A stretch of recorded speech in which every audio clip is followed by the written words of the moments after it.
Hello दोस्तों, आप सभी का स्वागत है प्रकाश जीएस एकेडमी में। मैं प्रकाश पुनः आप सभी का स्वागत करता हूं।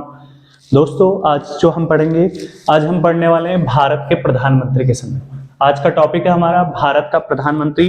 प्रधानमंत्री के संदर्भ में ध्यान रखना कि जो भारत का वास्तविक प्रमुख कहलाता है वो आपका प्रधानमंत्री ही कहलाता है, जबकि जो राष्ट्रपति होता है वो आपका भारत का नाम मात्र का प्रमुख होता है। मुख्य जो शक्तियां होती हैं वो आपके प्रधानमंत्री के पास होती हैं।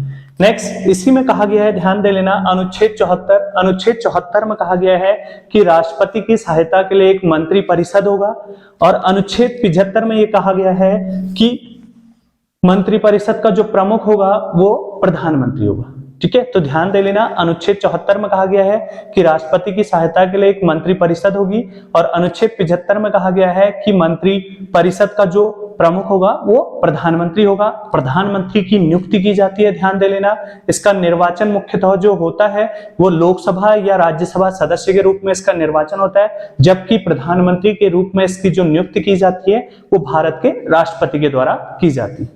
नेक्स्ट पॉइंट है, ध्यान दे लेना, जो प्रधानमंत्री उस व्यक्ति को बनाया जाएगा जो लोकसभा में बहुमत दल का नेता होगा। ध्यान दे लेना, यदि आपका राज्यसभा में बहुमत है तो वहां से कोई संबंध नहीं है। प्रधानमंत्री आपका मुख्यतः, मैंने आपको कल बताया था कि आपका केंद्र में सरकार बनाने के लिए लोकसभा में बहुमत का होना अनिवार्य है, तो लोकसभा में बहुमत दल का नेता ही आपका क्या होता है, प्रधानमंत्री होता है। ध्यान दे लेना, प्रधानमंत्री लोकसभा में बहुमत दल का नेता होता है।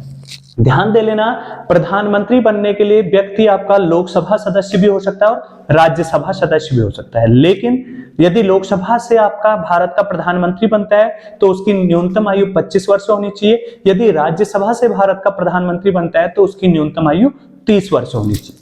नेक्स्ट है, ध्यान दे लेना, प्रधानमंत्री बनने के लिए न्यूनतम आयु 25 वर्ष। ठीक है, तो कभी कभी आपसे पूछ लेता है कि यदि भारत का प्रधानमंत्री राज्यसभा सदस्य हो तो उस समय उसकी न्यूनतम आयु कितनी होनी चाहिए, तब आपका आंसर होगा 30 वर्ष। मुख्यतः आपका प्रधानमंत्री बनने के लिए न्यूनतम आयु 25 वर्ष होनी चाहिए। नेक्स्ट है आपका अधिकतम आयु। तो प्रधानमंत्री बनने के लिए अधिकतम आयु, कोई किसी भी पद पर भारत में अधिकतम आयु का वर्णन नहीं किया गया है। जितने भी आपके ये पद हैं, सरकारी पदों को छोड़ के जितने भी पद हैं उनको किसी में भी आपका अधिकतम आयु का वर्णन नहीं है। ठीक है, नेक्स्ट है प्रधानमंत्री आप जो को शपथ जो दिलाई जाती है वो दिलाई जाती है राष्ट्रपति के द्वारा, तथा जो आपका प्रधानमंत्री है वो अपना त्याग पत्र भी राष्ट्रपति को ही देता है, ये ध्यान देना। नेक्स्ट है आपका कार्यकाल।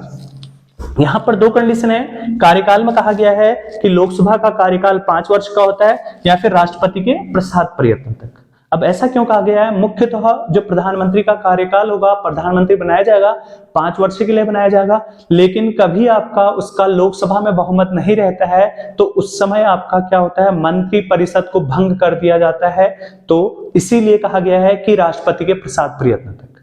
ठीक है, राष्ट्रपति जब तक उस सदन में, लोकसभा में जिस दल से वो प्रधानमंत्री बन रहा है उस दल का यदि लोकसभा में बहुमत है तो तब तक उस व्यक्ति को प्रधानमंत्री बनाया जा सकता है। यदि उस दल का लोकसभा में आपका बहुमत नहीं रहे तो फिर उसको प्रधानमंत्री पद से त्यागपत्र देना होता है। इसीलिए कहा गया है कि राष्ट्रपति के प्रसाद पर्यंत तक। ठीक है, शपथ भी प्रधानमंत्री को राष्ट्रपति ही दिलाता है, और त्यागपत्र जो प्रधानमंत्री देगा वो भी राष्ट्रपति को ही देगा।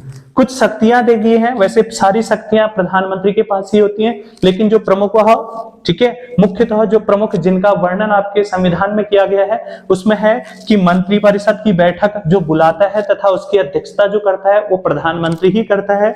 नीति आयोग, ठीक है, अंतरराष्ट्रीय परिषद, राष्ट्रीय विकास परिषद आदि जितनी भी हैं, इनका जो अध्यक्ष भी होता है वो प्रधानमंत्री ही होता है। दोस्तों, आगे बात करते हैं प्रधानमंत्री से संबंधित कुछ तथ्यों की। तो ध्यान दे लेना, अविश्वास प्रस्ताव के द्वारा हटाए जाने वाले भारत के पहले प्रधानमंत्री विश्वनाथ प्रताप सिंह थे। अविश्वास प्रस्ताव का मतलब है कि जिस पार्टी से ये भारत के प्रधानमंत्री बने होंगे या फिर इन पर आपका अविश्वास प्रस्ताव लाया गया होगा, तो अविश्वास प्रस्ताव के द्वारा हटाए जाने वाले भारत के पहले प्रधानमंत्री जो थे वो थे आपका विश्वनाथ प्रताप सिंह।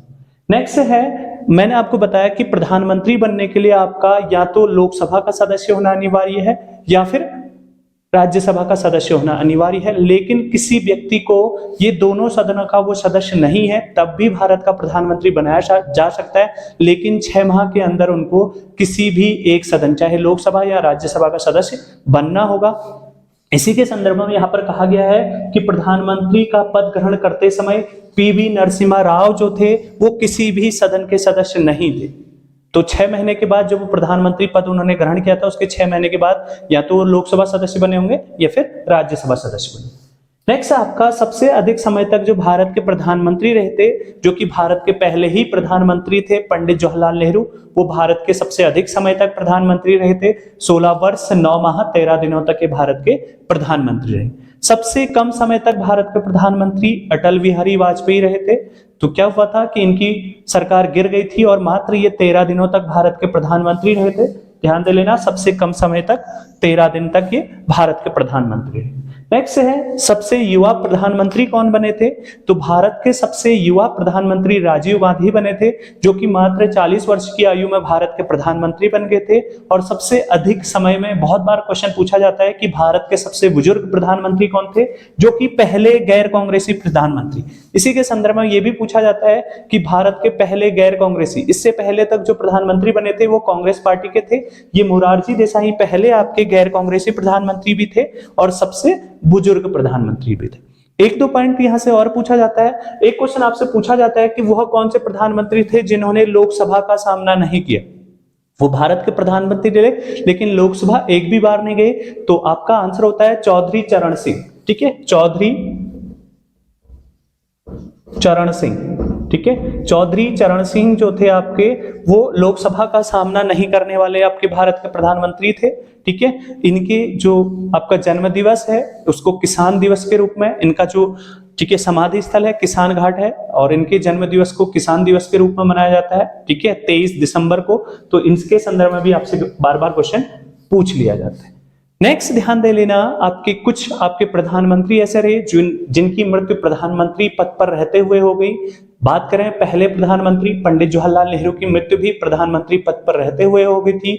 दूसरे प्रधानमंत्री जो थे आपके, ठीक है, बार बार क्वेश्चन पूछा जाता है। ठीक है, लाल बहादुर शास्त्री, उनकी भी मृत्यु प्रधानमंत्री पद पर रहते हुए हो गई थी। नेक्स्ट बात करें पहली महिला जो प्रधानमंत्री थी भारत की, श्रीमती इंदिरा गांधी, उनकी भी मृत्यु जो हो गई थी वो प्रधानमंत्री पद पर रहते हुए हो गई थी।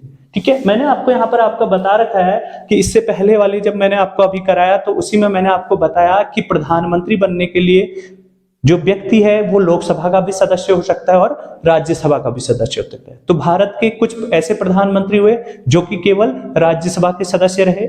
जैसे कि हम बात करें पूर्व आपके प्रधानमंत्री, ठीक है, डॉक्टर मनमोहन सिंह 2 बार भारत के प्रधानमंत्री रहे और दोनों बार वो राज्यसभा से ही चुन के आए थे, लोकसभा का सामना उनके द्वारा नहीं किया गया था। ठीक है, तो दोस्तों वीडियो अच्छी लगी तो प्लीज शेयर करें, लाइक करें, सब्सक्राइब करें। धन्यवाद।